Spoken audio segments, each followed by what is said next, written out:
से कर दो, लास्ट क्लास में हमने ऐसे क्वेश्चंस किए थे।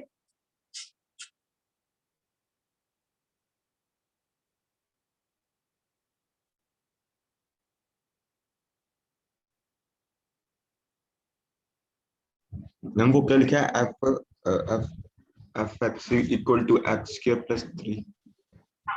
X square plus 3, this is x square plus 3। दो पार्ट आपको सॉल्व करने हैं। One, x you have to find x such that f of x is equal to 28, another is pre images of 39 and 2 under f। जल्दी से कर दो।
हाँ जी,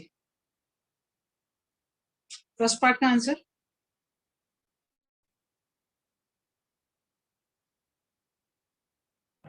+-5। ठीक है, मुझे बताना है एफ ऑफ एक्स, एक्स की value such that f of x is 28, f of x is x square plus 3, this is equal to 28, x square 25, so x की वैल्यू हो गई +-5।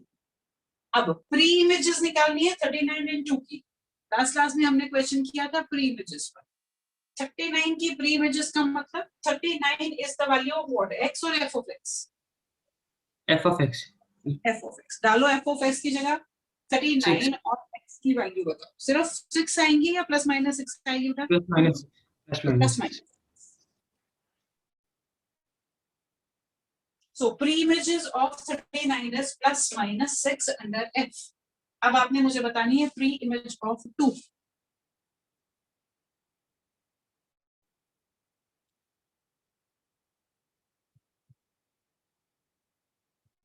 No pre image.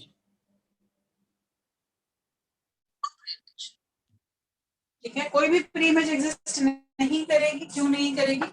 क्योंकि एक्स स्क्वायर प्लस 3 को अगर आप 2 डालते हो तो एक्स स्क्वायर -1 आ गया।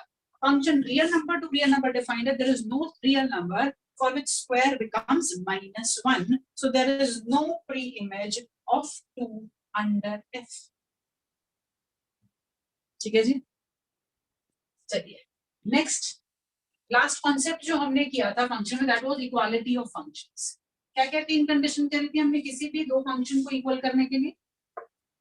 Domain should be equal, their range should be equal, and they should get equal value, equal output for equal input. Exactly. Domain of the two functions should be same, range should be same, and for the same input I must get the same output. Then I say functions to be equal. This is what we have done in the previous class. अब आप लिखेंगे, question है, you have to find the domain. Find the domain for which, find the domain for which the function f of x is equal to 2x square minus 1 and g of x is equal to 1 minus 3x. f of x is equal to 2x square minus 1, g of x is equal to 1 minus 3x are equal. Find the domain for which f of x is equal to g of x. अब बताओ जी क्या करोगे इसमें?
चलो फटाफट बोलो, इतनी देर नहीं लगाओ।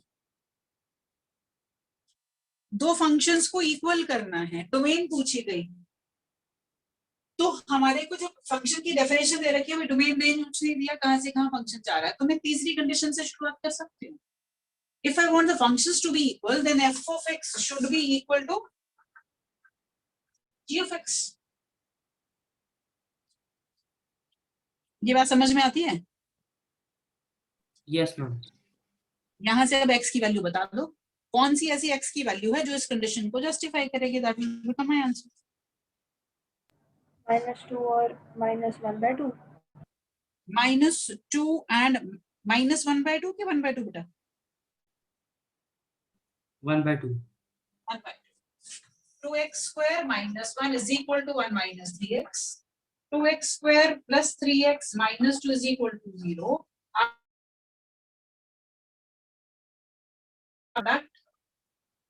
And plus 3 as the sum. So x plus 2 minus 1 x plus 2. So x की value -2 and 1/2. So domain of the function should be having only two elements in it, that is -2 and 1/2 for these two functions to be equal. Next, आपको मालूम है concept.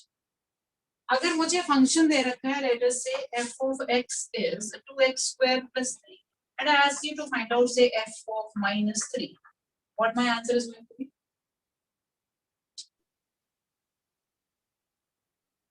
21. 21. मैंने क्या करना है, जहां पर x है उसकी जगह -3 डाल देना। -3 डालने का मतलब 9 to the 18 plus 3, 21 is going to be my answer. अब यहाँ पर मेरे फंक्शन की एक ही डेफिनेशन है जिसको मैंने यूज करना है, और जिस भी पॉइंट पे वैल्यू पूछी जाएगी वो मैंने बता देनी है। अब मैंने क्या किया, मैंने अपने फंक्शन को डिफाइन किया from real numbers to real numbers. ध्यान से देखना क्या कर रही हूँ। एंड आई से f of x is 1 when x belongs to q. q किसका सेट होता है? Real numbers. Real number. q is rational numbers. Rational number और रियल नंबर में क्या फर्क है?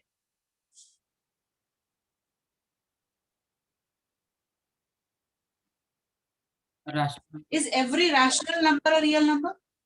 No, ma'am. क्या हर एक रैशनल नंबर रियल नंबर होता है? Yes, ma'am. Is every real number a rational number? No, ma'am. No. Real number में irrational numbers भी आ सकते हैं। So Q is the set of rational numbers, not real numbers. Real number के लिए आगे use करते हैं। अब मैंने अपने फंक्शन को एक डेफिनेशन नहीं दी कि through out her value of x के लिए एक ही डेफिनेशन है, ऐसा नहीं। मैंने क्या कह दिया, मैंने कह दिया f of x 1 वैल्यू ले लेता है जब x रैशनल हो, और -1 वैल्यू ले लेता है जब x irrational हो। Now if I ask you to find the value of say f of 1/2, f of pi, f of 22/7, what your answers are going to be?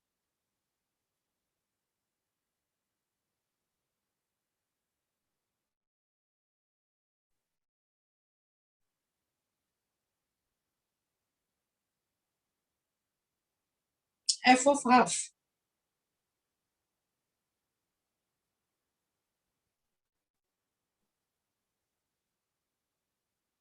Half rational number है कि irrational number है? Rational.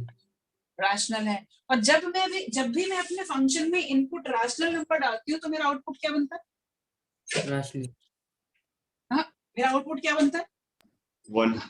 1 बनता है। So whenever I am putting x as half, my output is 1. तो f of half को क्या कहेंगे? 1. f of x is going to, f of half is going to be 1. What about pi? जब मेरा input irrational number आता है तो output क्या आता है? -1. माइनस √2 डाल दो, √3 डाल दो, √5 डाल दो। Everywhere, whenever my input is irrational, my output is going to be -1. What about 22/7? Will it be 1 or will it be -1? 1. 1. 22/7 is rational while pi is irrational. ये point भी बिल्कुल आपके mind में clear होना चाहिए. 22/7 और pi हम एक दूसरे से replace कर लेते हैं. pi को 22/7 लेते हैं, लेकिन that is approximate pi. 22/7 मतलब p by q की फॉर्म ले ली है आपने, तो रैशनल हो ही जाएगा, but pi is irrational. Now next point is, if I ask you range of f of x, ध्यान से सोच के आंसर करना. Range means what are the outputs that I am getting? 1 and -1. Exactly. There are only two values which I am getting as the output. One is -1 and another one is 1. Rational numbers input डालने पर 1 output मिलती जा रही है, और irrational डालने पर -1 output मिलती जा रही है. तो अगर रेंज पूछी जाएगी तो रेंज में सिर्फ दो ही एलिमेंट आ रहे हैं, -1 and 1. Now if I ask you pre-image of 1, Set of rational numbers. बिल्कुल ठीक है. प्री इमेज ऑफ 1 मींस 1 मुझे आउटपुट कब मिलती है? जब मैं इनपुट रैशनल डाल रही हूँ, तो सारे के सारा set of rational number will become now your pre image.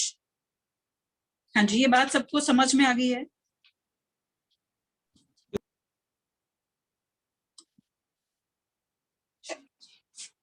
Now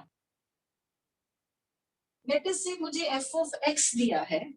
Next concept that we have to learn is f of x is x square minus 2x plus 1. And now I ask you to find f of x minus 1. What are you going to do?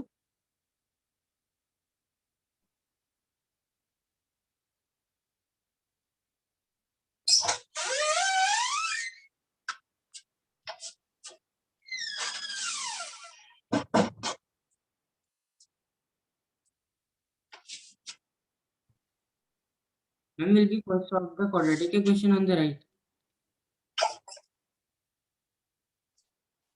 But अगर मैंने यहाँ पर f of 2 पूछा होता तो आप x को किससे रिप्लेस करते? 2. 2 से. अभी मैंने क्या पूछा? f of x minus 1, तो x को किससे रिप्लेस करते X हो? -1. बस सिंपल इतना ही काम करना. x minus 1 whole square minus 2 times x minus 1 plus 1. That is going to be the value of f of x minus 1. तो एक ही बात सिर्फ आपको याद रखनी है, मैं यहाँ पर जो भी इनपुट कह दूं, अपने फंक्शन में जहां जहां वेरिएबल है उस इनपुट को उससे रिप्लेस करते जाना है. ये कुछ भी हो सकता है, any time. It could be a constant, it could be a variable, it could even be a function. अभी उस पर भी आते हैं. तो अभी आपको सिर्फ ये करना है x के रिप्लेसमेंट x minus 1 से. तो ये क्या हो जाएगा? x square plus 1 minus 2x minus 2x minus 2 plus 1. तो x square minus 4x, और यहाँ से आपके पास बस ये बन जाएगा +1 minus 1 and minus 2 get cancelled. So I am having f of x minus 1 as x square minus 4x. ठीक है जी, ये समझ में आ गया? Yes, ma'am.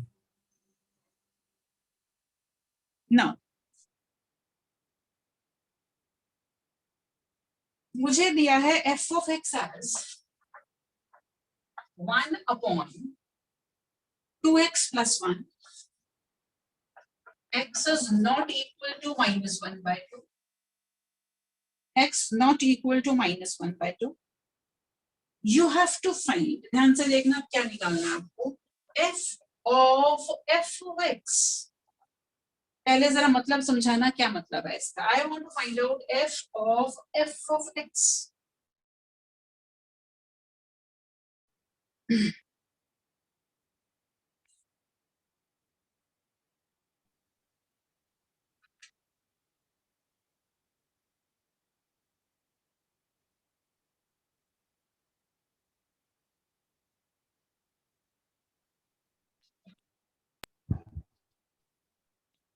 अब मुझे अपनी इनपुट में जहां पर x है उसकी जगह क्या डालना है? 1/2x plus 1. उसकी जगह f of x डालना है. f of x ये है, मतलब x की रिप्लेसमेंट अब 1/2x plus 1 से करनी है मुझे. कर दो यहाँ पर रिप्लेसमेंट x की by 1/2x plus 1 and tell me what is your final answer.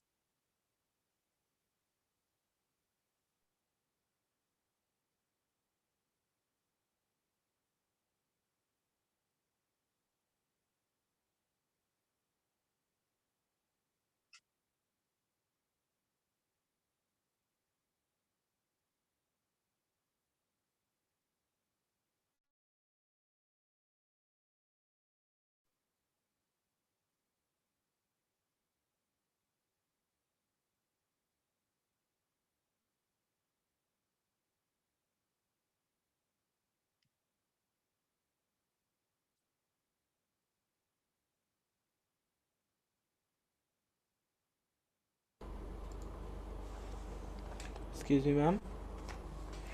Hmm, ma'am इसमें अभी हमने 1/2x+1 में x की वैल्यू जो है हमने 1/2x+1 लिखनी है। बिल्कुल देखो यहाँ पर x अभी f of x हो गई, तो इस x की रिप्लेसमेंट किससे कर रही मैंने? f of x से, राइट? और f of x क्या है? 1/2x+1। तो क्या कर दूं मैं? डाल दिया। हम 1/2 दिया। Yes sir.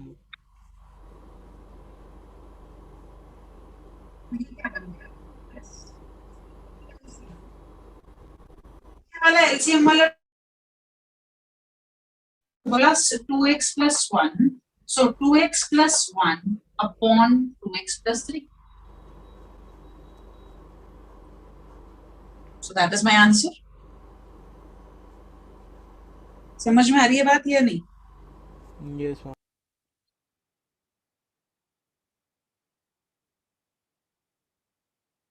एक और क्वेश्चन कर दो। Now f of x is given to you as x minus 1/x+1. x minus 1/x+1, f of x ही आपको फाइंड आउट करना है। चलो जल्दी से फटाफट से आंसर बोलो, f of x।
-1/x।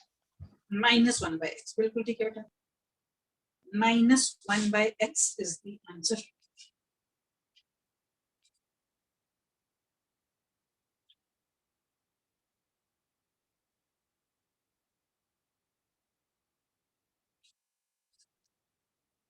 हाँ जी, आ गया सबका? चलें आगे। Yes ma'am. मैम ये करके दिखाना थोड़ा। लो जी, अभी um, करते हैं। मैं आधा कर लिया, मैंने समझ नहीं आ रहा बाकी। क्या किया ये बताओ बेटा।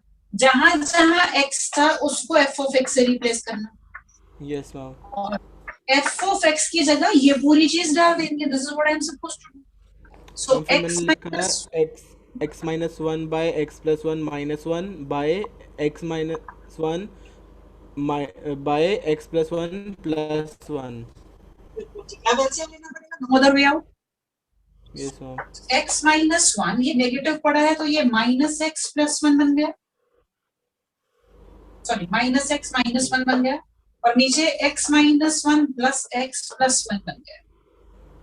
ये कैंसिल हो गया और नीचे ये कैंसिल, -2/2x, 2 और 2 भी cancel, -1/x।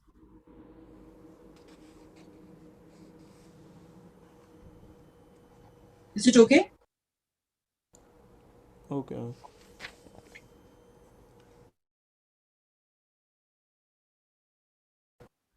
Which is quite important. वो देखो किस तरीके से हमें उस पे क्वेश्चन आता है।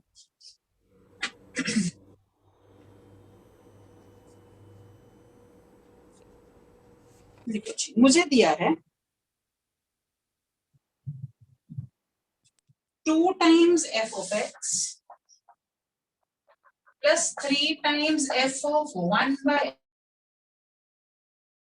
f of x plus 3 times f of 1/x is equal to 1/x minus 5. 1/x minus 5. You have to find, say, f of 2. Find f of 2. अब जरा ध्यान से देखना, मुझे दी f of 1 by x is 1 by x minus 5 f of 2 पूछा है। अभी तक मुझे ये मालूम है कि अगर मेरे पास f of x की डेफिनेशन हो और f of 2 पूछा जाए तो मैं उसमें x को 2 डाल देती हूँ और काम कर लेती हूँ। अब मेरे को दिक्कत क्या हो गई, मुझे यहाँ f of x के साथ साथ f of 1 by x भी दिख गया। If I put x as 2 here, this will be twice of f of 2 plus 3 times f of 1 by 2 is equal to 1 by 2 minus 5. So 1 by 2 चाहिए. That will become a problem for me. So ऐसी situation में आपको क्या करना है, पहले आपको ध्यान से सुनना, इस इक्वेशन में से f of x का एक्सप्रेशन ढूंढना। क्या करना है, you have to find f of x out of this. अब उसके लिए क्या करना है, इंपॉर्टेंट टाइप है, जरा ध्यान से समझ लेना क्या करना है। Replace x with 1 by x. Through out अपनी इक्वेशन में आपने क्या कर देना है, आपने रिप्लेस करना है किसको, x को, इस क्या बनेगा, ये हो गया 1 by x, ये क्या बन जाएगा,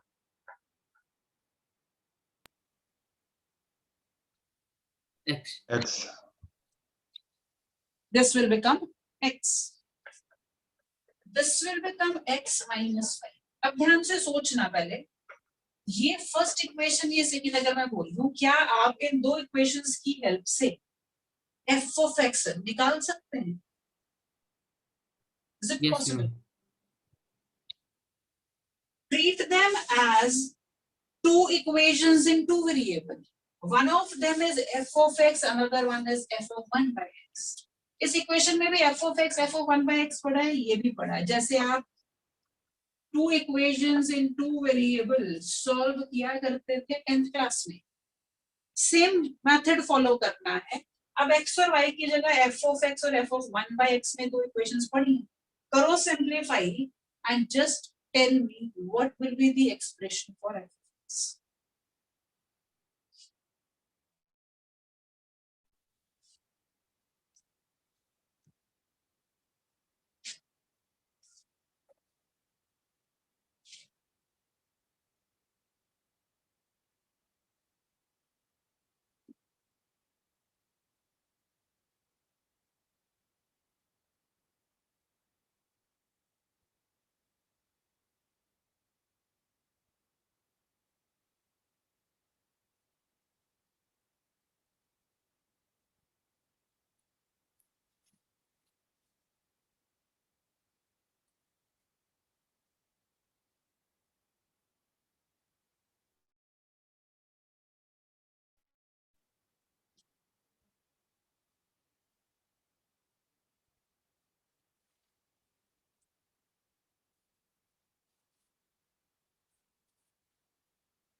एक्सक्यूज मी मैम, मैम हाँ x जी। Is equal to 1 by x आ रहा है क्या?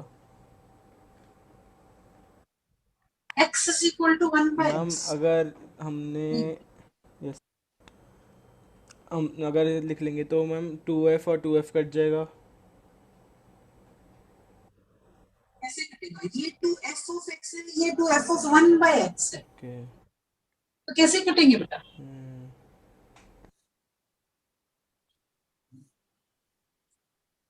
अगर मैं कहूं आपके पास इक्वेशन है 2x plus 3y is equal to let us say 6 है, और दूसरी है 2 इक्वेशन को 2y 2x था, यहाँ 2y हो गया और यहाँ 3x हो गया, कैसे सॉल्व करते हो ऐसी इक्वेशंस? मैम पहले हम रिप्लेस करेंगे उनको, पहले हम 2 के नीचे 3x लेके आएंगे, 2x के नीचे 3x। चलो और ऐसे भी कर लेते हैं। तो 3x plus 2y is equal to कुछ भी था, लेट अस से 1।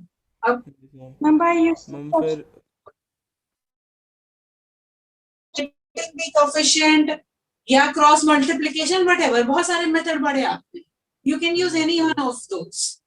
आप क्या कर सकते हो इस केस में, क्योंकि ये थोड़े से कॉम्प्लिकेटेड है, सबसे आसान है पहली इक्वेशन को किससे मल्टीप्लाई करूं। देखो मुझे एलिमिनेट किसको करना है, मुझे इसको एलिमिनेट करना है, एफ ऑफ एक्स तो मेरी रिक्वायरमेंट है, इसे एलिमिनेट करना है, तो इसके कोएफिशिएंट को दोनों जगह बराबर कर दूं। जब मैं सब्ट्रैक्ट करूंगी तो कैंसिल हो जाएंगे फिर, राइट। तो पहली इक्वेशन को किस चीज से multiply,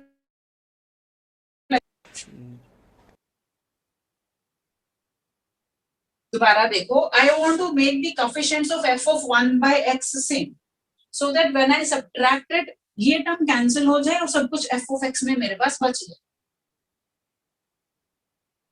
So by what number should I multiply the first equation? Ma'am by 2। 2 से, और इसको 3 से, क्योंकि जिसको 3 से मल्टीप्लाई करोगे ये 6 बन गया, इसको 2 से मल्टीप्लाई करोगे ये 6। देखते हैं क्या बनेगा। 4 times f of x, 6 times f of 1 by x is equal to 2 by x minus 10, और इसको आएगा, अब इसको हम लाइक टर्म्स को नीचे लिख लेते हैं, ये हो गया 9 times f of x, 6 times f of 1 by x। मैंने यहां तक बता दो, कोई दिक्कत तो नहीं है।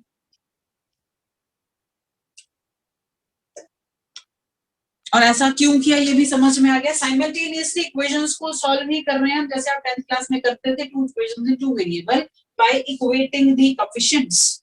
मैंने इसी को क्यों बराबर किया, क्योंकि ये नहीं चाहिए, इसकी एलिमिनेशन चाहती हूं।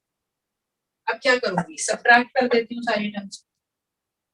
यहां से आया -5 times f of x, ये टर्म हो गई cancel, 2 by x minus 3x plus 5। देखो जी ये बात ठीक है, समझ में आ रही है। Yes ma'am. मुझे f of x का एक्सप्रेशन चाहिए। So what will I do? f of x is -1 by 5, and here, sorry, this is, ठीक है जी। So -1 by x, 2 by x minus 3x plus 5। देख लो ये बनेगा, कुछ और बन रहा है।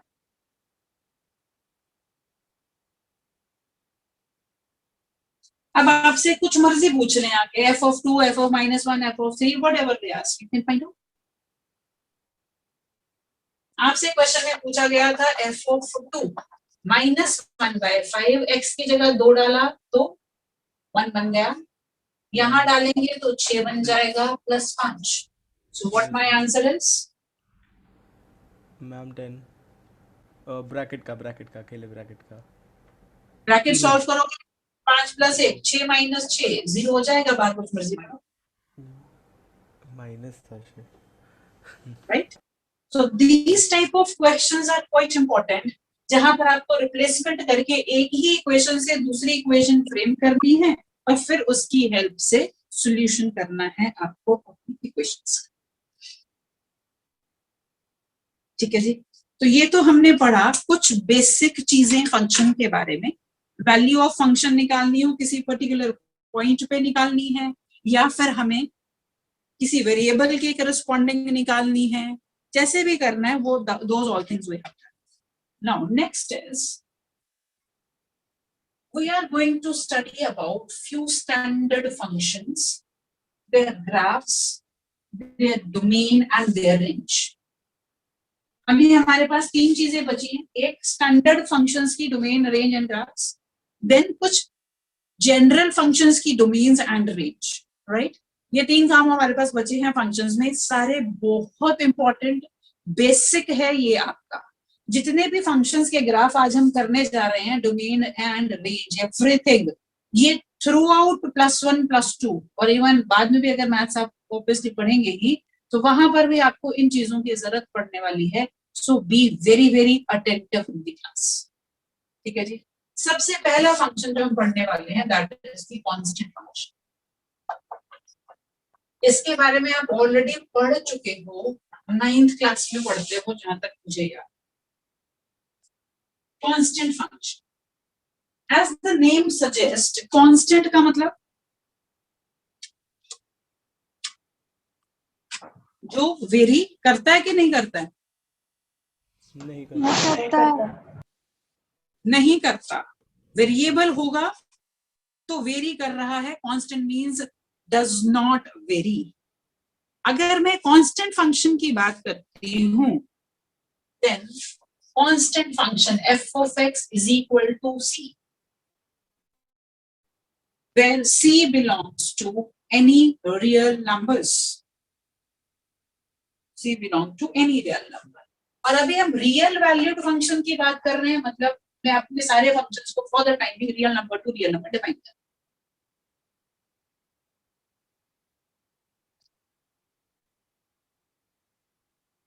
ऐसा कुछ पढ़ा था आपने? f of x को हम y लिख लेते हो, नहीं आपको पता है y is equal to c. If I ask you to plot the graph of y is equal to c, can you plot?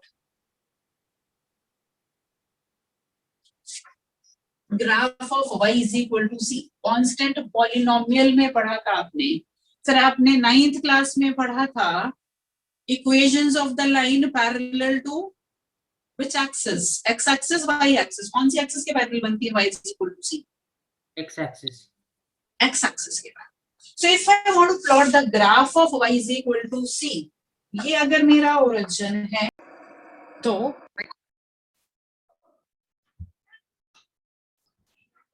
y is equal to c का ग्राफ जो होगा that will be a line parallel to which axis? X axis. अब अगर मैं आपसे पूछूं x axis की equation क्या होती है?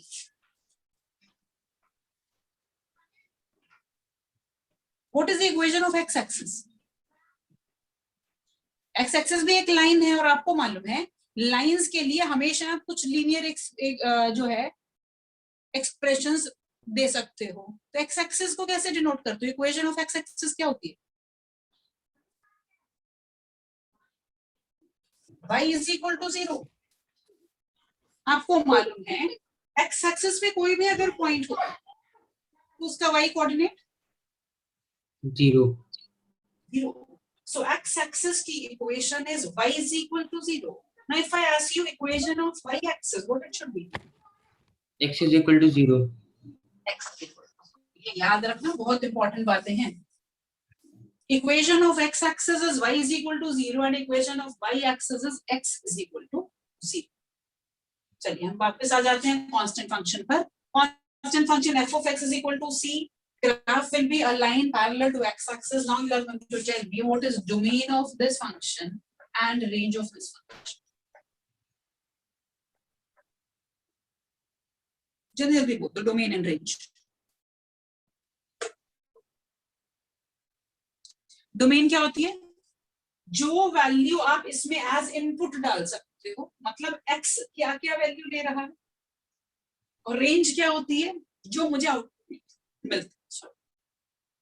Real numbers.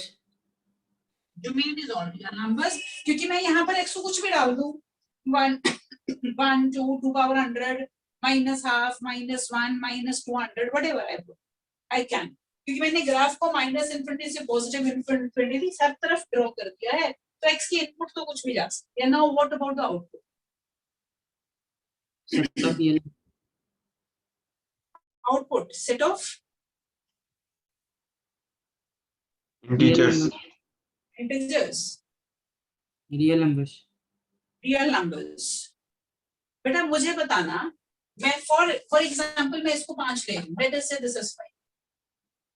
आपने मुझे बताना है मेरी आउटपुट फंक्शन की 10 कैसे आएगी. आप कह रहे हो real number, set of real numbers और set of integers, whatever you want to say, that you are saying is your output. मैं आपको पूछ रही हूँ कि मैं अपने आउटपुट को 10 करना चाहती हूँ, इनपुट क्या डालूं?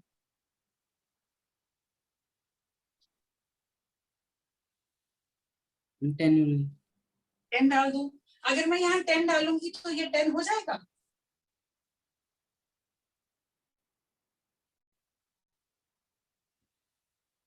ध्यान से जरा ऑब्जर्व करो, क्या मेरी आउटपुट इनपुट पर डिपेंड कर रही है? Is it dependent on input?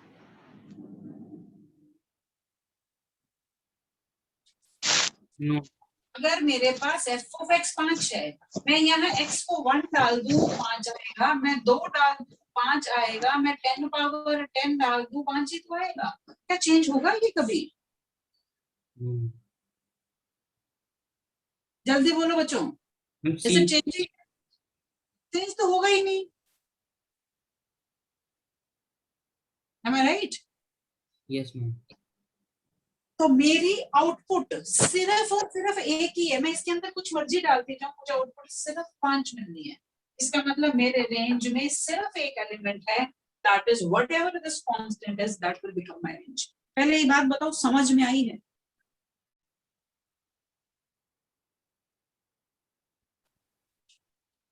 मैं रिपीट कर दो।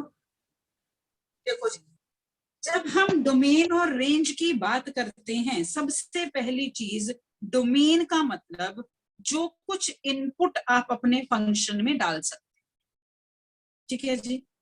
और रेंज का मतलब जो कुछ आउटपुट आप उससे ले सकते हैं। दो चीजें, जो कुछ इनपुट डाल सकती हूँ वो डोमेन, जो कुछ आउटपुट ले सकती हूँ वो रेंज।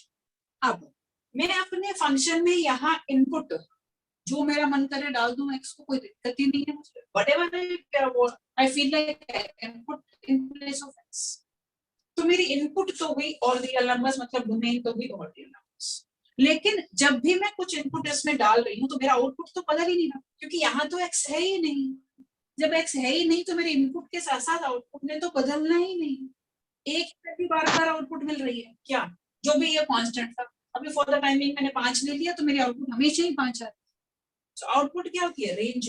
अगर मैंने y is equal to c दिया तो मेरी आउटपुट क्या होगी? c। बोलो जी, अगर किसी को कोई परेशानी है यहाँ पर तो जल्दी से बता दो।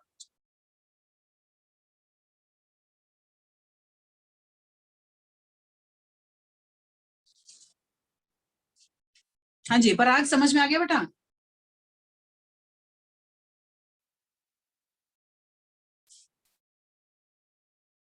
बोलो बोलो पराग, फटाफट माइक ऑन करो और बोलो, have you ma'am uh understood? गया, मैम आ गया। नेक्स्ट है हमारे पास आइडेंटिटी फंक्शन।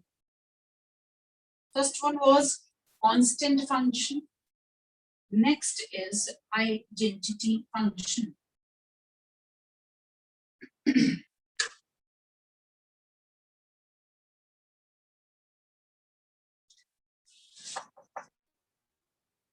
आइडेंटिटी फंक्शन लिखो पहले, होता क्या है identity function? The function that associates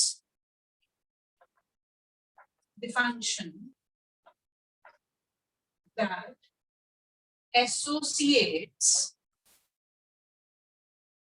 each real number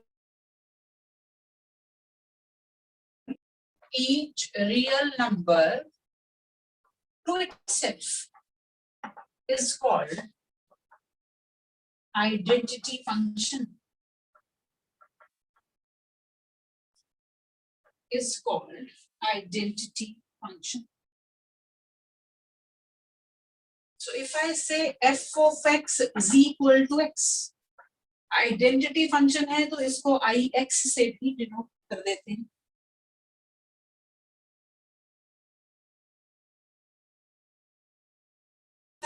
मैंने क्या कहा?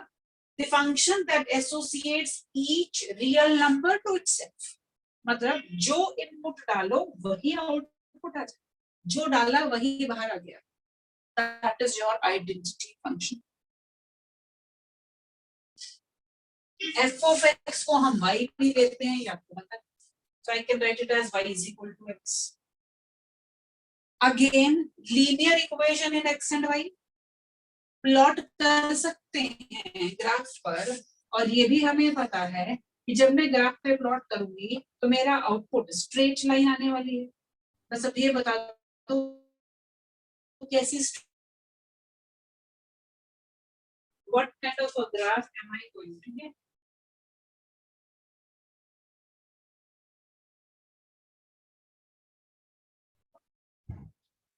Passes from region. Passing through origin. X को 0 डालोगे, y 0 1 डाल करके 1 2 डालोगे तो this kind of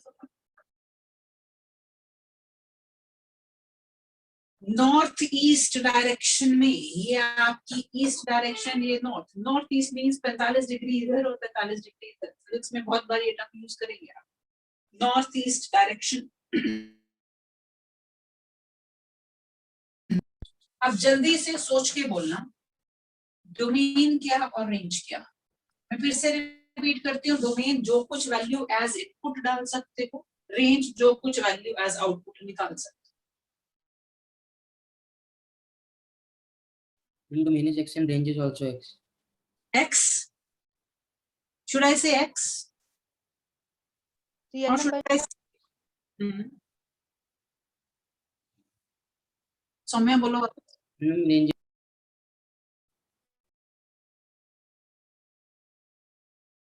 X नहीं कहेंगे, हम क्या कहेंगे, और real numbers. X can take any real value, positive negative जैसी मर्जी डालो, और आउटपुट भी जैसी मर्जी निकाल लो, पॉजिटिव नेगेटिव जैसी। So domain and range both in this case are all real numbers.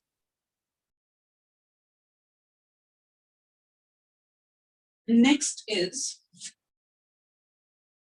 modulus function, बहुत बहुत बहुत ज्यादा important।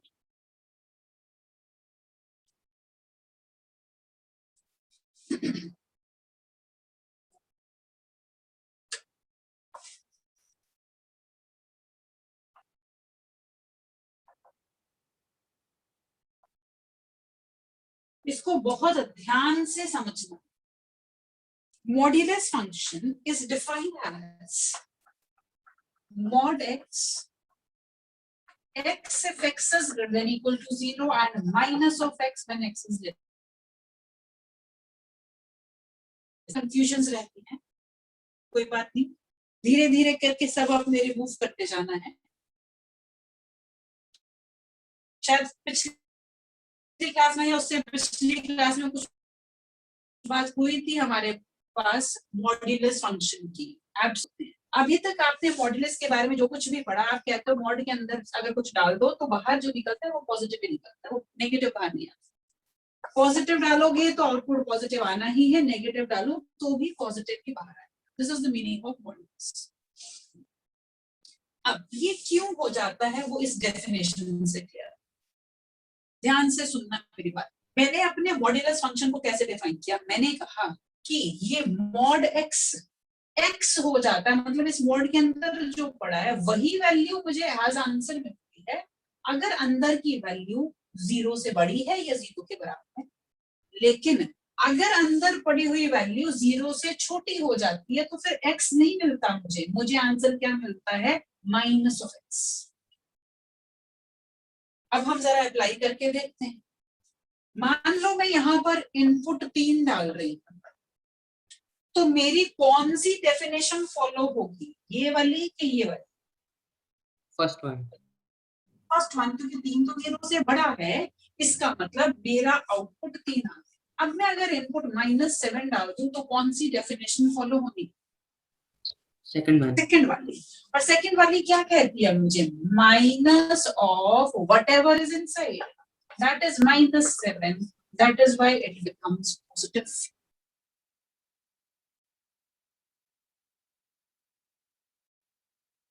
समझ में आई है ये बात? मॉड्यूलस फंक्शन का काम है इसने हर चीज को पॉजिटिव कर देना। पॉजिटिव डालोगे तो पॉजिटिव आना ही है, नेगेटिव इसके अंदर डालोगे तो भी बाहर पॉजिटिव ही निकल के आना है। क्यों? क्योंकि मैंने डेफिनेशन ऐसे दे दी। मैंने कह दिया अगर अंदर पॉजिटिव पड़ा था तो ऐसे एज इट इज बाहर निकाल दो, अगर नेगेटिव पड़ा था तो उसको नेगेटिव से मल्टीप्लाई कर दो, जब नेगेटिव को नेगेटिव से मल्टीप्लाई करोगे तो उसमें पॉजिटिव हो ही जाना।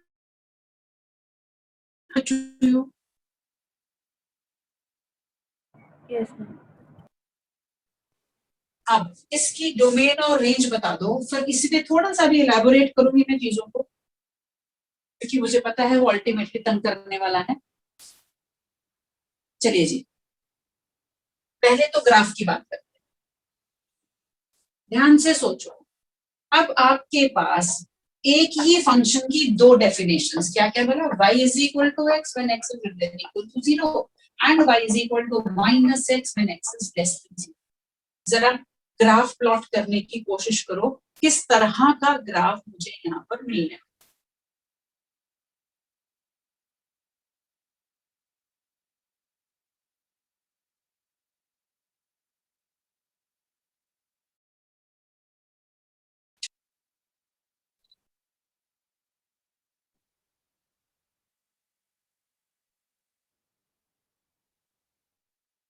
Straight line passing not through the origin.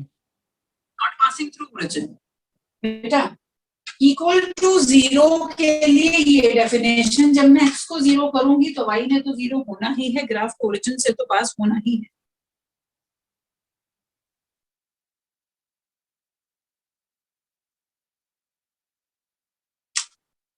Not passing through origin तो नहीं हो सकता, ओरिजिन से तो ये पास होएगा ही होगा।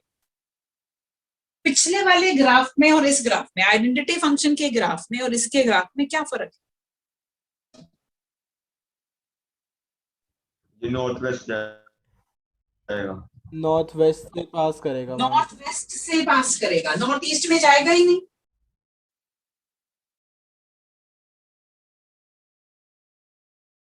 Will it go into north east direction or not? ऐसे जाएगा कि नहीं जाएगा, या सिर्फ ऐसे ही जाएगा? सोच लो ध्यान से, आराम से, कोई जल्दी नहीं है। जाएगा। जाएगा, किन वैल्यूज के लिए जाएगा और किन के लिए नहीं जाएगा, ये बता दो फिर मुझे फटाफट से। मैम जो फर्स्ट वाली डेफिनेशन है उसके लिए नॉर्थ वेस्ट से जाएगा। यहाँ पर ये पहले वाले डेफिनेशन ने फॉलो होना है क्योंकि x 0 से बड़ा है, और यहाँ पर इस डेफिनेशन ने फॉलो होना है क्योंकि इधर x 0 से छोटा है। Yes ma'am. So this is your graph of y is equal to mod x symmetric जाता है y एक्सिस के अराउंड, जैसा इधर डिट्टो इधर, V shaped graph mod x। ठीक है जी, अब सोच समझ के बोलना, डोमेन एंड रेंज।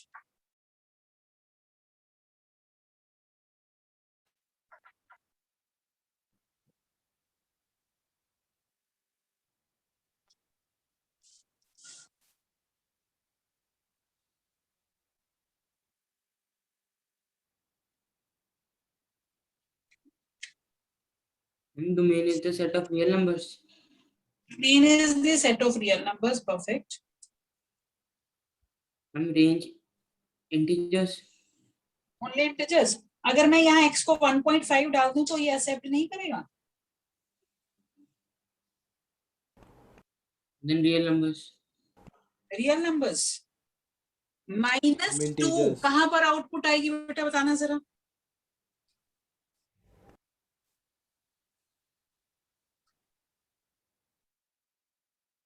किस इनपुट के लिए आंसर -2 बनेगा? ये कहीं ना कहीं पर कहां बनेगा, बताओ जरा मुझे।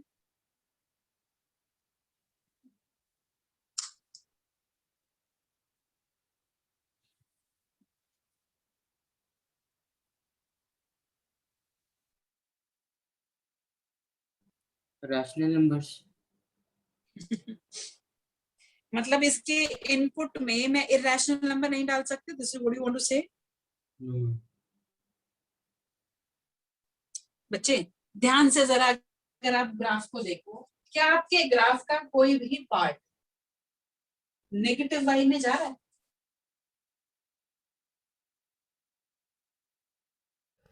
Whole numbers, natural numbers. बेटा अगर मैं 1.2 डाल दूं तो कोई तकलीफ होगी मुझे Saumya? 1.2 is neither whole number nor natural number, but I can give it as an input and I can get it as an output also. And set of positive real numbers. Exactly, set of positive कह रही हूँ कि इस machine में आप कुछ भी डालते हो पॉजिटिव होके बाहर निकलती है. Whatever I put inside this modulus machine, output is always positive. So आप all real number आंसर नहीं कर सकते, नहीं बन सकते. So range is going to be R positive. Understood? So modulus function की definition very very important for us to understand. Its graph, domain.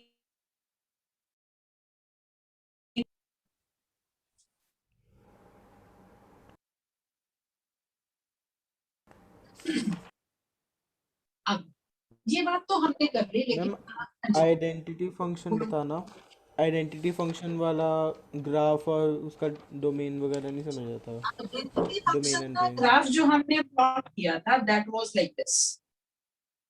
मेरी definition identity function की थी y is equal to x, और modulus function का जो graph हमने plot किया वो हमने ऐसे प्लॉट किया. यहाँ मेरे पास दो डेफिनेशन वर्क हो रही है, y is equal to x and y is equal to minus x for x greater than 0 and less than 0. यहाँ पर क्या हो रहा था, जब मैं x को नेगेटिव वैल्यू दे रही तो मेरी आउटपुट कैसी आ रही है, identity function. If my input is negative, my output is also negative. Negative. मतलब अगर मैंने -1 इनपुट दी तो मेरी आउटपुट भी -1 है, मतलब मुझे थर्ड क्वाड्रेंट में जाना पड़ेगा. अगर मैं पॉजिटिव इनपुट रख रही हूँ तो मेरी आउटपुट भी पॉजिटिव है. I am in the first quadrant. But what is happening here? Yes, ma'am. यहाँ पर मैंने अपनी डेफिनेशन को कहा x जब x 0 से बड़ा है, -x जब x 0 से छोटा है. इसका मतलब पॉजिटिव x के लिए identity function and modulus function they are ditto. Yes, लेकिन जैसे ही आउटपुट नेगेटिव हुई दोनों में डिफरेंस क्रिएट हो. यहाँ पर नेगेटिव इनपुट नेगेटिव आउटपुट ही दे रही थी, लेकिन यहाँ नेगेटिव इनपुट ने पॉजिटिव आउटपुट देनी, इसीलिए ये वाले पार्ट में चले गए. अब आप सेकंड क्वाड्रेंट में नहीं, थर्ड में नहीं जा रहे हो. अब आप x को नेगेटिव करते हो तो y is still positive, it means we are in the second quadrant. Y is still positive. Yes, ma'am. Ma'am इसका डोमेन क्या आएगा आइडेंटिटी फंक्शन का? All real numbers. Domain and range. All real numbers. क्योंकि identity function में तो जो तुमने डाला वही बाहर निकाला. रियल नंबर डालोगे तो रियल ही बाहर निकाला. So numbers, while in case of modulus function, input is all real numbers, but the output is positive real numbers. अब जरा सोच के बताना,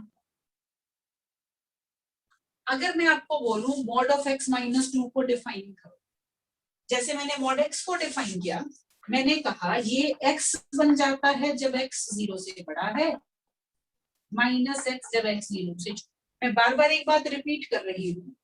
modulus function what it says, whatever is input, यहाँ पर x इनपुट है, वही आउटपुट मिलेगी जब तक अंदर की क्वांटिटी 0 से बड़ी है, और जो अंदर डाला था उसका नेगेटिव मिल जाएगा अगर जो डाला वो नेगेटिव है. Now keeping this in mind, you are supposed to define mod of x -2. देखिए जरा क्या करना.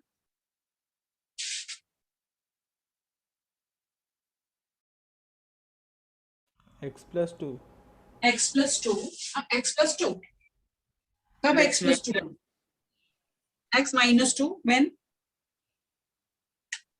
x is greater than 0. when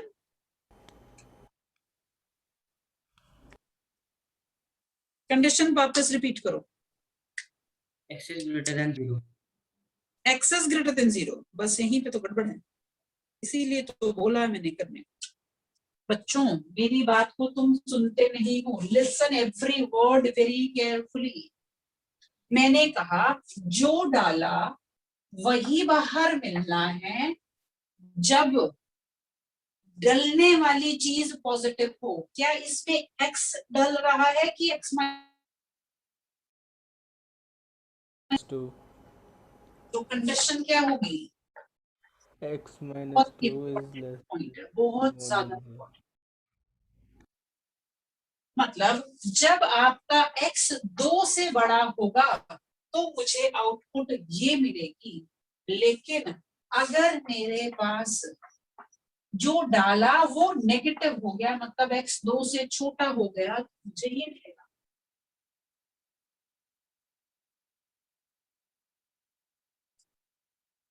हम इसको एग्जाम्पल से भी समझ सकते हैं, वैल्यूज देकर के। लेट अस से मैं यहाँ पर x को 3 डाल दूं, तो जो अंदर की क्वांटिटी अब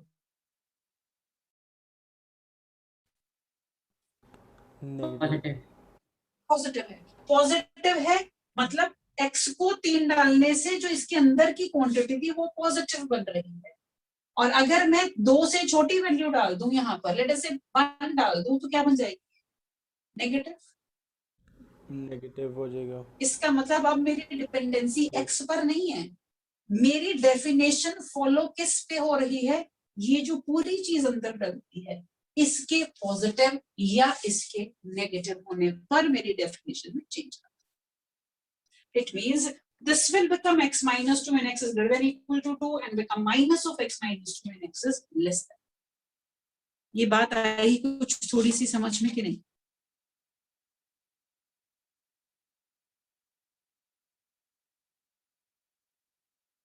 मैम आ गया। आ गया तो फिर ये बताना, अब देखती हूँ जरा सही बताओगे मतलब समझ में आ गया था, और अगर गलत बताओगे तो फिर नहीं आएगा। x plus 3 We'll take only x plus 3 value. For all values of x, this will be x plus 3. Yes.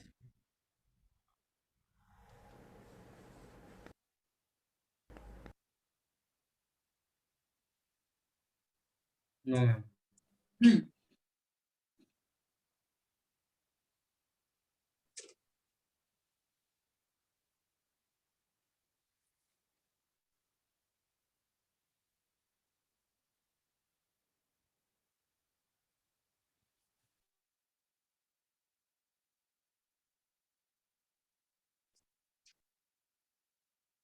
फिर भटक गए। क्या कहा था तुम्हें? जो डालते हो वही कब बाहर आता है? जब अंदर डलने वाली चीज क्या है? 3 से छोटी। 3 से पॉजिटिव पॉजिटिव। पॉजिटिव जो अंदर डाल रहे हो वो पॉजिटिव है। अंदर क्या डाल रही हूँ मैं? मॉड 3। Yes ma'am. अगर ये पॉजिटिव हुआ, मतलब अगर x माइनस 3 से बड़ा हुआ तो ये डेफिनेशन जाएगी, और नेगेटिव वाली जाएगी जब ये क्वांटिटी 0 से छोटी हो जाए, मतलब x माइनस 3 से छोटा हो जाए।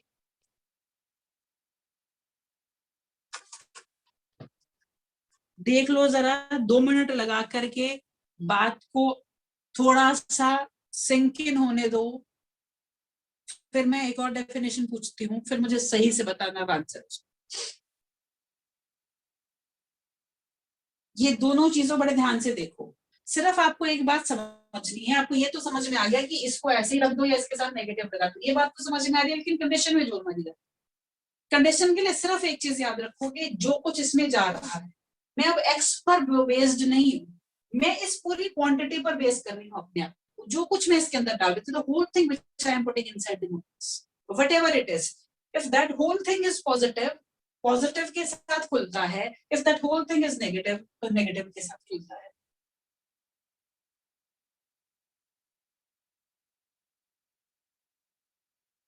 हाँ जी, है कुछ समझ में आनी बात कि नहीं?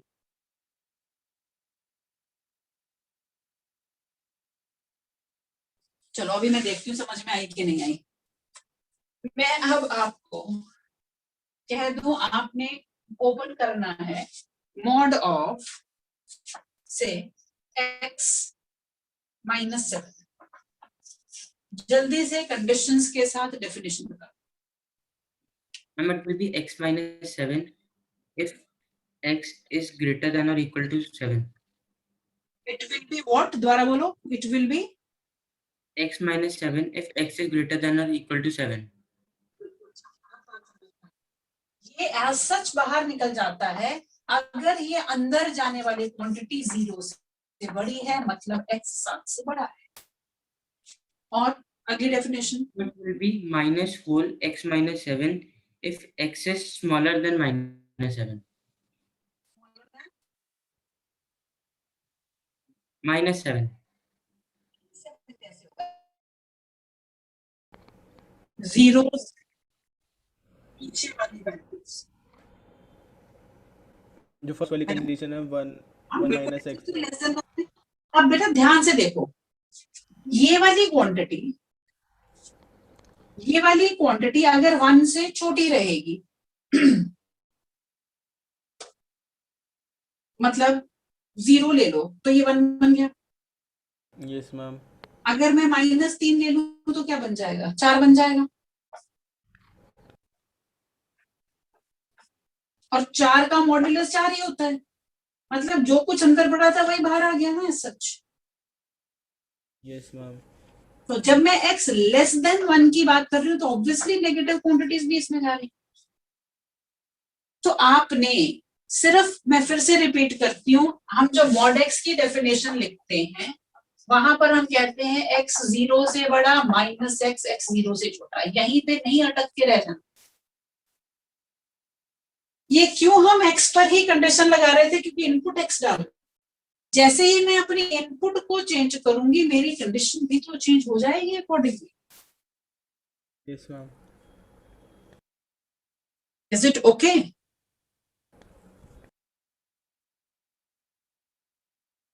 राइट। सो मॉड्यूलस पे अभी हमें इनइक्वालिटीज में फिर से काम करना है। वहां जाकर के फिर यही बातें हमें समझनी है कि कब ये ऐसे खुल रहा है और कब ये ऐसे खुल रहा है। सिंपल सी बात अपने दिमाग में आपने जो बैठानी है, that is if you are putting a negative quantity inside this machine, एक और नेगेटिव उसके साथ डाल दो ताकि आंसर पॉजिटिव बन के बाहर आ जाए। अगर आप इसमें पहले ही पॉजिटिव डाल रहे हो तो फिर कोई दिक्कत ही नहीं है। ये क्वांटिटी पॉजिटिव कब बनेगी, जब x को 1 से छोटी वैल्यूज दोगे। x को 1 से बड़ी वैल्यू दे दो, मान लो 2 वैल्यू दे दो। अगर 2 वैल्यू दूंगी तो मेरे पास इसके अंदर क्या आया, -1, मतलब मैंने इसके अंदर नेगेटिव चीज डाल रखी है। बाहर पॉजिटिव निकालनी, इसके लिए को नेगेटिव देना पड़ गया। तो कंडीशन क्या है, 1 से बड़ा होने पर ये चीज फॉलो होगी। लेकिन अगर x 1 से छोटा होगा, 1 से छोटा क्वांटिटी कुछ भी डाल दो, -5 डाल दो, तो जो मैंने इसके अंदर डाला 1 माइनस प्लस 6, मेरी इनपुट पॉजिटिव है तो वो ऐसा सच बाहर आ जाएगा। ठीक है जी।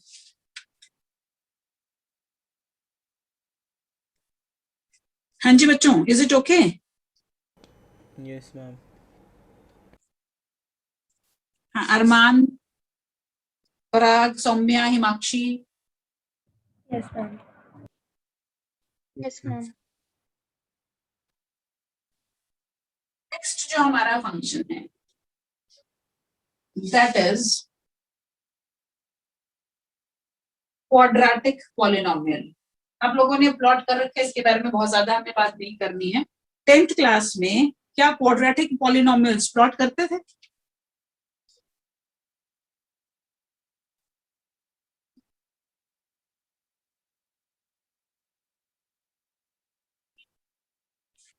क्वाड्रेटिक प्लॉट करी थी आप लोगों ने। पॉलिनोमियल के चैप्टर में भी देखा होगा, और फिर उसके बाद क्वाड्रेटिक के अंदर भी आपने उसको यूज किया होगा। क्वाड्रेटिक इक्वेशन कैसे प्लॉट होती है, क्या आउटपुट मिलती है क्वाड्रेटिक इक्वेशन की?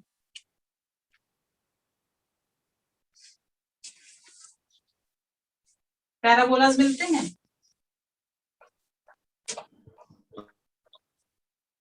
हाँ जी। इस तरह के आउटपुट देता है।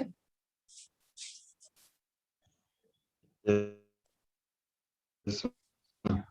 ठीक है जी। तो यहां पर डिपेंड करता है कैसा पैराबोला। मैं बहुत डिटेल में नहीं अभी इसके ऊपर जाना चाहती हूँ।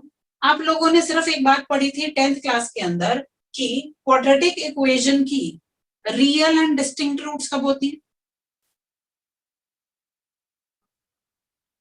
Greater than 0. जब डिस्क्रिमिनेंट ग्रेटर देन 0 होता है, जब डिस्क्रिमिनेंट लेस देन 0 हो तो no real root equal to 0 होने पर रियल एंड इक्वल रूट्स।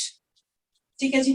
और आपने एक बात और भी पढ़ी थी कि जो रूट्स हैं ये मैं कहूँ जीरोस ऑफ पॉलिनोमियल हैं। किसी भी ग्राफ को देख के आप कैसे बताते हो कि कितनी जीरोस हैं उसकी?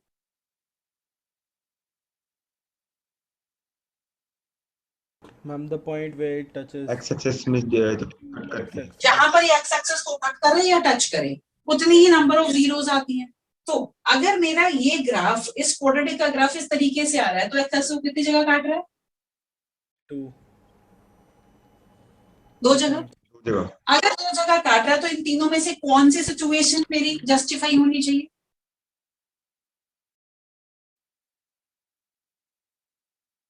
Which condition should be justified? D should be greater than 0 or less than 0 or equal to 0?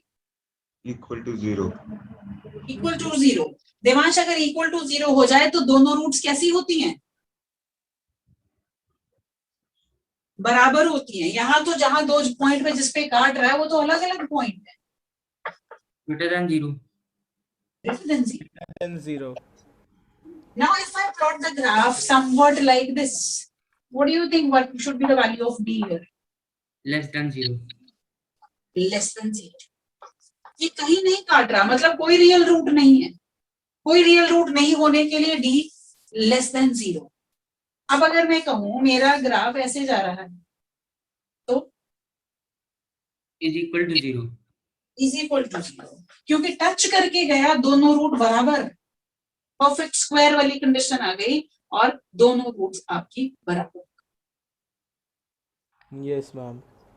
अब आपका ग्राफ ऐसे भी हो सकता है, डाउनवर्ड ओपनिंग पैराबोला ऐसा भी होता है। जब एक्स स्क्वायर का कोएफिशिएंट माइनस हो जाता है तो ये डाउनवर्ड ओपनिंग हो जाता है, राइट। तो हमें यहाँ से ये समझ में आ रहा है कि यहाँ की जो डोमेन होगी that is all real numbers and range is also all real numbers, क्योंकि मेरी जो वैल्यूज हैं एफ ऑफ एक्स की किसी भी एक्स के लिए पॉजिटिव भी जा रही हैं नेगेटिव भी जा रही हैं। एक्स कैसा भी हो सकता है, नेगेटिव में भी जा सकता है पॉजिटिव में भी जा सकता है, जहां इतना मन करे वहां चले। सो क्वाड्रेटिक पॉलिनोमियल्स के जो ग्राफ होंगे they are parabolas, can be upward opening, can be downward opening depending upon the coefficient of x square. अगर x square का coefficient positive है तो upward opening और अगर negative है तो फिर downward opening parabolas में। और कौन सा ग्राफ कैसे मिलेगा वो D पर डिपेंडेंसी है, वो आपको समझ में आ गया होगा है। और इस ग्राफ से आप अगर देखते हो तो या ये देखते हो तो आपकी y की वैल्यू नेगेटिव पॉजिटिव सब मिल रही है, x की वैल्यू पॉजिटिव नेगेटिव कहीं भी जा सकती है। So domain and range both are all real numbers. आप आइडिया लगा सकते हो।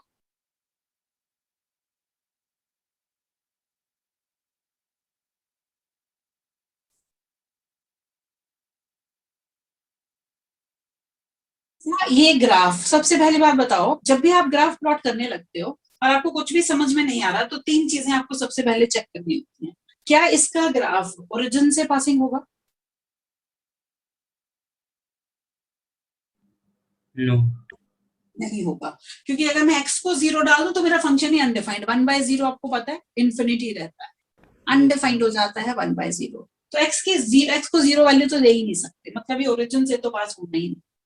दूसरी चीज जो मुझे चेक करनी होती है वो क्या मेरा ग्राफ एक्स एक्सिस को कहीं पर काटेगा? क्या मेरा ग्राफ वाई एक्सिस को कहीं पर काटेगा? Yes ma'am. कहाँ काटेगा? एक्स एक्सिस को। एक्स एक्सिस को कहीं भी अगर ग्राफ ने काटना है तो वाई को क्या होना पड़ता है उसके लिए? 0, क्योंकि कोई भी पॉइंट अगर एक्स एक्सिस पे जा रहा है तो उसका वाई तो 0 होता है, ये पता है। सो अगर मेरे ग्राफ ने एक्स एक्सिस को कट करना है तो उस पॉइंट के लिए वाई 0 हो जाना चाहिए। क्या मैं एक्स को कोई ऐसी वैल्यू दे सकती हूँ जिस पर वाई 0 हो जाए?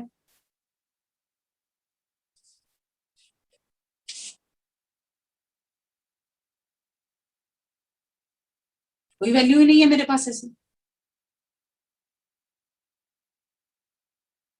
ना तो x 0 हो सकता है ना ही y 0 हो सकता है। तो मेरा ग्राफ ना तो कभी x एक्सिस को काटेगा ना ही कभी y एक्सिस को काटेगा। अब अगली बात ध्यान से सुनो, जैसे जैसे x को आप एक बार मैं ले रही हूँ x 1 से बड़ा है, जैसे जैसे आप x 1 से बड़ी वैल्यू इसमें डालते जाओ तो 1/x जो होगी वैल्यू, या मैं कहूँ जो y की वैल्यू होगी, वो बढ़ेगी कि कम होगी? कम होएगी। कम होगी। मान लो 2 डाला तो 1/2 है, 3 डाला तो 1/3 है, 10 डालूंगी तो 1/10 हो जाएगा। मतलब जैसे जैसे मैं 1 से आगे चलूं, x को बढ़ाने पर y ने कम होते चले जाना है, लेकिन इस एक्सिस को कभी टच नहीं करना है इसने, क्योंकि कोई भी ऐसी इनपुट नहीं है मेरे पास जिसके लिए y 0 हो जाता। अब अगर मैं x को 0 और 1 के बीच की वैल्यू दूं तो y पर क्या असर पड़ेगा?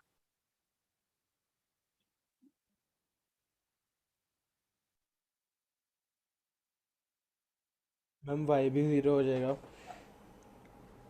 If I am taking any value between 0 and 1, let us say 1/3 डाला तो आउटपुट 3, Yes, 1/10 डालूं तो आउटपुट 10। 10. मतलब जैसे जैसे मैं टुवर्ड्स 0 जा रही हूँ, मेरी आउटपुट बढ़ रही है कि कम हो रही है? मैम बढ़ रही है। बढ़ रही है। इसका मतलब अगर मैं 0 से 1 के बीच की वैल्यू डालती जाऊं और मैं x अप्रोचिंग टू 0 करती जाऊं तो y इंफिनिटी को अप्रोच करता जाएगा, मतलब ये y एक्सिस को भी कहीं टच नहीं करने वाला, इसके साथ साथ चलता जाएगा। ये वैल्यू इंफिनिटी को अप्रोच करती जा रही है, ऐसे ही ये भी इंफिनिटी को अप्रोच कर रही है, लेकिन कभी टच नहीं। ऐसा ही हमारा ट्रेंड जाएगा नेगेटिव के लिए। So this is your reciprocal function. Now, if I talk about its domain, domain है all real numbers except 0. x को हम कोई भी रियल वैल्यू नहीं दे सकते।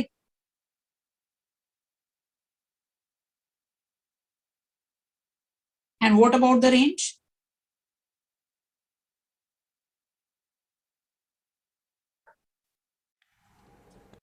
Range is also all real numbers except 0. ना तो x कभी 0 हो रहा है, ना तो y कभी 0 हो रहा है। उसके अलावा जो कोई मर्जी वैल्यू देते जाओ, सब हमारी उसके अंदर जा रही हैं। जब x को 1 से बड़ी वैल्यू देते हो तो y कम होता जा रहा है, जब आप टुवर्ड्स 0 जाते जा रहे हो तो y बढ़ता जा रहा है। You understand this point?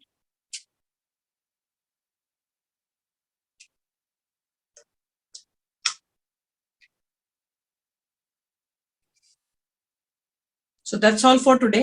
फटाफट से आज जो हमने किया देख लो, जहां पर कोई दिक्कत लग रही है जल्दी से पूछ लो, और जो असाइनमेंट आपको दे रखी है उसे करो फटाफट से, ताकि हम उसकी डिस्कशन करें एक चीज। और कल आपका टेस्ट है सेट्स एंड रिलेशन का ही, समझो फंक्शन का थोड़ा सा पार्ट जो हमने फर्स्ट डे किया था उसी में से कुछ होगा, आज वाले लेक्चर में से नहीं कुछ।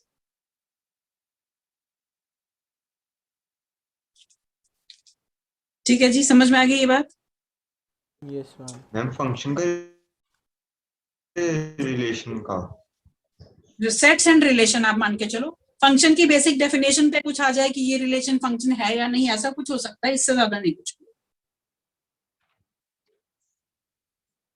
डोमेन रेंज भी, नहीं कुछ नहीं, अभी ये कुछ डोमेन जो और आज रेंज भी आप पूछोगे।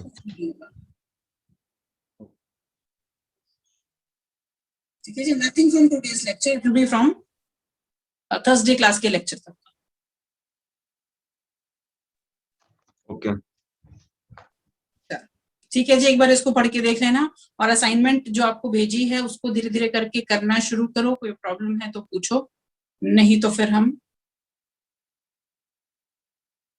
आपको आगे भी अभी फिर लाइक असाइनमेंट अपनी एनसीईआरटी की भी करनी है, एक्सरसाइज एंड एवरीथिंग, तो साथ साथ काम करते रहोगे तो फिर पेंडेंसी में नहीं जाता।